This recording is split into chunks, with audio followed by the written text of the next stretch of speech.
Hi guys, hopefully you're all well. This is episode 2 of our journey for our IVF, and this is particularly aimed at mental health this time. Is that correct? Yeah, mental health is so important to us. Anxiety, depression completely runs through my family especially, but particularly through the men. So it's really important for me that Nathan speaks out about his feelings going through IVF and how it's affected him, etc. IVF for me wasn't it was never really a thought. Never really something that I ever thought I'd need, to be honest with you. Over the years, obviously Rosie and I have been together 5 years. As most guys out there in your past and stuff, you've been with people and never really thought about it. And it's not until Rosie and I have been together and I've actually thought about having children that it's been not a problem but an issue.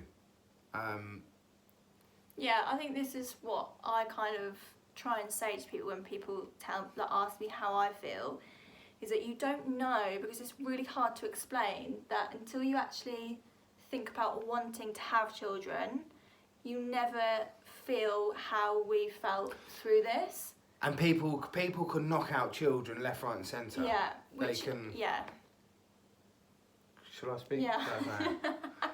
Pete, I feel like, not so much with my close friends, but with people that I see on social media, and social media is a very big platform, especially when it comes to showcasing your family and your children, and experiences. I see people knocking out children left, right, and centre like it's nothing. And in fact, only tonight, speaking with one of my close friends, who popped over to ours, saying how easy he found it to. Yeah, like on the first he had time. children. He literally had children straight away. To hear that doesn't hurt. It didn't hurt me, but it did made me think. What have I done wrong? What do you know what I mean? Yeah, and for me, as this is just my opinion, you're so happy for people who fall pregnant that way, and you're excited for them, but you can't help feel like what went wrong. Yeah, I don't think nothing went wrong, and that's important that people know that. Yeah. Nothing went wrong. It's just a different circumstance for you as a couple. Yeah. And I think that's important because people will stress themselves out and get themselves upset, and when actually you got a little little tear. Don't be a wimp, mate. Oh dear. I think it's just it's important that people don't get upset, and especially with all the help out there, and I know that he's only the very beginning of our journey for IVF or ICSI. It's important that people know that there are options. Yeah, there are options out and this there. is kind of the whole point of this, to kind of make people aware and don't sit there and dwell on, God, why is it not happening for us? It's been 2 years or it's been 5 years for some people. Just go to the doctors and get help, and go onto social media and search for these things, because it is happening so often now. And when we went to the doctors last time, that he explained to us the statistics and stuff, and it's so common now for people to need IVF, and that's just down to age, but lifestyle. But a lot then of people are very stressed nowadays. They're very uptight. They're depressed. They're anxious. Very important. My previous life, or my past life, hasn't been the best with alcohol and narcotics. However, these things do not necessarily affect your sperm. I've worked for many, many years within entertainment, so I've partied a lot. I've used a lot of drugs and alcohol for many, many years. That was my main thing. In my head, as soon as we couldn't conceive, after 3 years, bear in mind we've tried for 3 years to have a little baby, and we haven't been able to naturally conceive, my first thought was drugs, cocaine. Cocaine was my very first thought. And when I went to see my doctor, and he said, nah, cocaine isn't, there's nothing medically proven that cocaine affects your sperm in any way. And that was my main thing. Smoking, drinking, yes. So beer, especially beer. Only last week was it? I was told A couple of weeks ago now. a couple of weeks ago not to drink beer. So I haven't. I can have the occasional glass of red wine on the lead up to where we are with our journey, which I have been doing. Yeah. Smoking, I haven't smoked for a long time. I've been vaping, but I haven't touched a cigarette for months. No. And I think these are the key steps where it affects your mental health, because not only are you upset and worried about not having a child and not being able to conceive, you've then got to change your life. So for somebody like Nathan who smokes 20 cigarettes a day, likes to go to the pub for a drink, all those things have to stop. So not only are you then worried about something, you're also taking away a lot of things in your life that bring you enjoyment and bring you satisfaction. So as a whole, the process of IVF is so challenging, and so you kind of have to completely change your life and change your lifestyle. And I think that's what has been challenging us as a couple, because the things that kind of de-stress you, for example, for Nathan, a cigarette or a glass of wine. I love to have a glass of wine in an evening, as you all know, same as Nathan. You then can't have those things, as well as blaming yourself for not being able to conceive anyway. You're then thinking, well, what if I didn't drink for all those years? What if I didn't smoke for all those years? And quite rightly what Nathan said, that those things, well, drinking alcohol and cigarettes do, but other things don't. And you kind of have to stop punishing yourself on everything, don't you? And kind of have to realise that things will happen when they're supposed to happen, not when they're kind of dictated. But because IVF is such a structured procedure that you just, I don't know, it is so difficult. I think those are things that have challenged us more than wanting a child. But also stress is a big part of it, and when you're put onto an IVF scheme or an ICSI scheme, in fact, I haven't really yet. Although we've spoken about it, I haven't actually told you how I actually feel about it, have I? No. Really? No. But again, that's me, because I keep things to myself, and I don't necessarily like other people's. Again, what we're going to say, what we were saying about the other day. But you like to protect. I like to protect protect you mainly. Exactly. But put on a brave face and keep things in me, without letting them out. So I tend to always put a smile on, which isn't a bad thing, but it's certainly not a good thing. But I know that there's many guys out there that do that. Because we're guys. Yeah. And we can't be the weaker sex, and but we are. We definitely are, 100%. We are wimps. But there are. Especially in our case though, because our fertility issue is a male factor. I don't know if I said on my last video. Bit rude. But Gobby. Nathan has a low sperm count, and the motility is at 1%. Tell everyone, mate. Let them all know. But how does that make you feel? Because I know that if, for example, it was a female fertility issue, I would feel horrendous. I will tell you how I feel. Until last week, when I knew that, I had no idea. And it didn't bother me. Because I'd never thought about it. It was never a thing for me. I never had to worry about it. Yeah. Even though we'd been together 5 years, I never thought, oh, what's the percentage of my sperm? Yeah. You know? Mm. It's only since last week when we went to see Dr. Godaloch that, who is great by the way, sorry, that wasn't Rachel. I'd never thought about it. Yeah. But even at 1%, so if you have 1%, is it mobility, Mina? Motility. Motility, which is the... Movement. Yeah, so the movement. Very good swimmer. That one. So 1% motility on 15 million sperm Yes. is good. Is okay. Is 150,000 sperm that are good. Mm. So with IVF or ICSI, depending on which treatment you would go for, or that you'd be chosen for, you'll be lucky enough to have, is a very good thing. We were speaking to a doctor, an andrologist. Andrologist? Yeah. Yes. An andrologist in Cambridge only a month ago.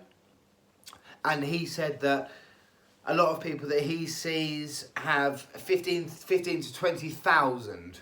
Yeah, he said that our And bear in mind, is a good one. a very good percentage, yeah. So 1% of, obviously 1% of 15 million, 150,000 sperm to choose from. Yeah. So coming from a guy, what advice would you give to other men going through your situation? If you smoke, stop smoking. Straight away stop smoking. Even if you have to vape, then you have to vape. I've done it. I smoked 23, 24 years. And I haven't had a cigarette now for months. Which is, you know, I never ever thought that I'd be able to do that. Alcohol wise, if you're going to have a drink, but choose. Red wine is good because of the antioxidants. 1 or 2 glasses. 1 or 2 glasses a night. Yeah, absolutely fine, as long as they're normal glasses. Between 125 and 150 ml of red wine. And mentally, what would you say to people? How do you mean? Like if someone's feeling a bit low or crappy. Okay, so mentally, think about the positive outcome. Yeah. What you're going to get at the end of your journey. Yes, it's going to be a few shit months. Especially with your partner as well, because they can be a pain in the arse. Don't nod your head, That's mate. not a fair comment. That is definitely a fair comment, 100%. But they're going to get worse.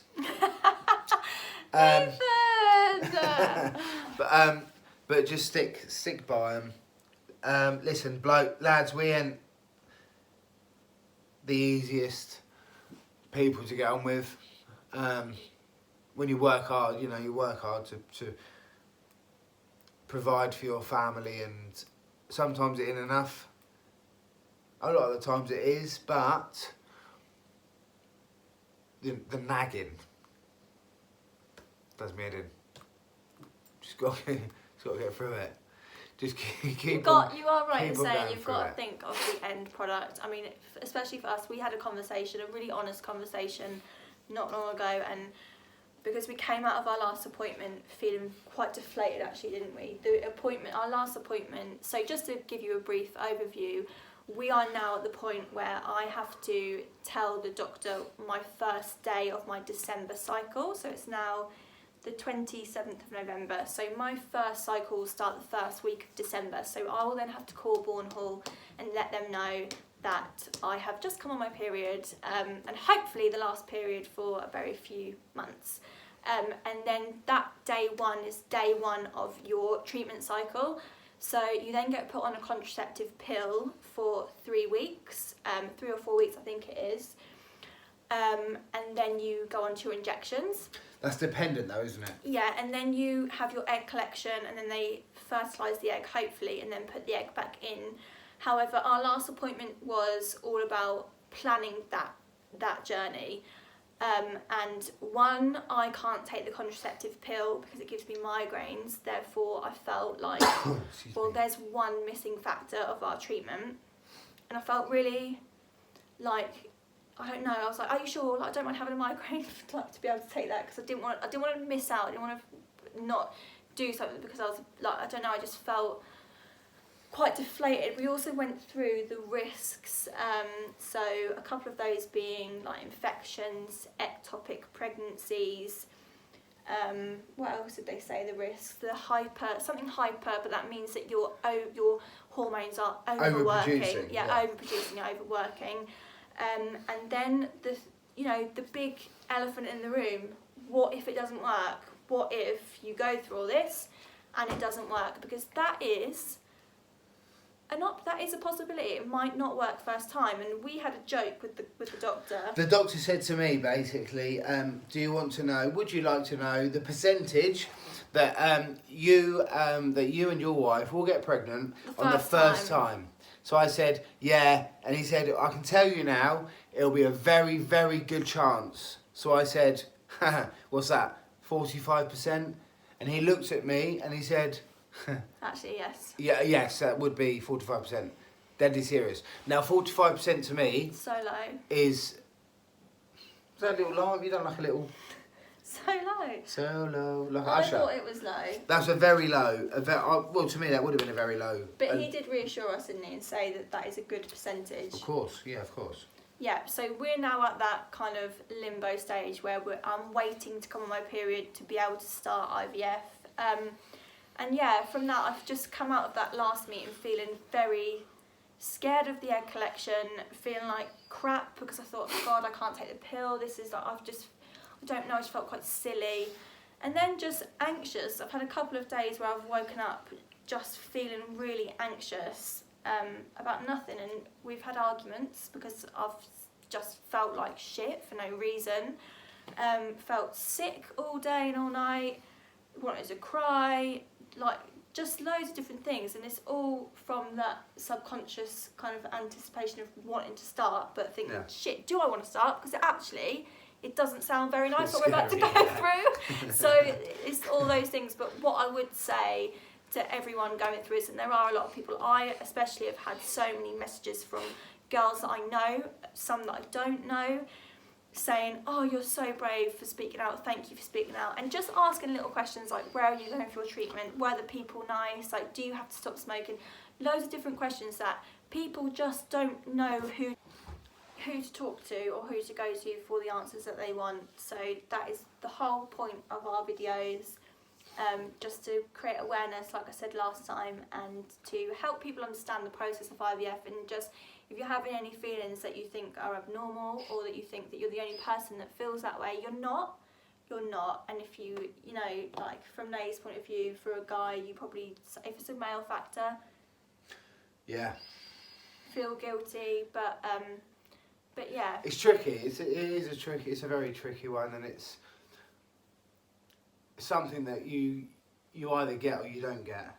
And to be honest, I don't get it. No. At the minute, I don't get it. I go along with the motions, and I understand. Again, I understand what the end product is. Obviously, it will be a baby for us. But I still, with all the stresses of everyday life as well, with your work, your relationship, your families, just day-to-day life, and then this on top is actually quite a stressful thing. Yeah. And it's something that I haven't quite, although I know what's going on, I haven't took it on board. Yeah. I know, I haven't grasped it yet. No.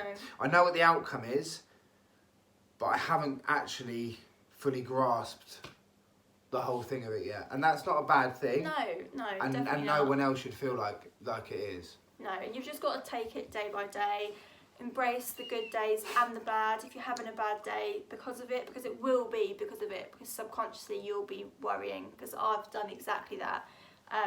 But I would just say, stay positive, think of the final outcome, stay true to who you are, embrace the good days and the bad, and just think that you've got to embrace the outcome if it doesn't happen, and if it doesn't happen first time, you've got a second chance for us. I mean, we have, I don't know what everybody else's circumstances are, but there are so many things. But if it doesn't, then I just think that it doesn't for a reason, and you've got your partner for a reason. And you know, we are a very solid couple. We've definitely got each other's backs, and yeah, I feel lucky in that respect. And I just think that if we can we've been through so much, so there's not much that we wouldn't be able to get through. Yeah. But yeah, so this was our second video. Let's talk mental health. I hope we've covered enough kind of questions for you. But if you have got any, don't forget that you can comment any questions, or you can follow our journey also on Instagram. It's Rosie_King19. Any last words? What should I say there? Don't be afraid, No. guys. Not girls. I'm not talking about girls now. Girls can go to one side. Blokes, don't be afraid of it. Just go for it. Be brave. Much love. Thank you. Peace out.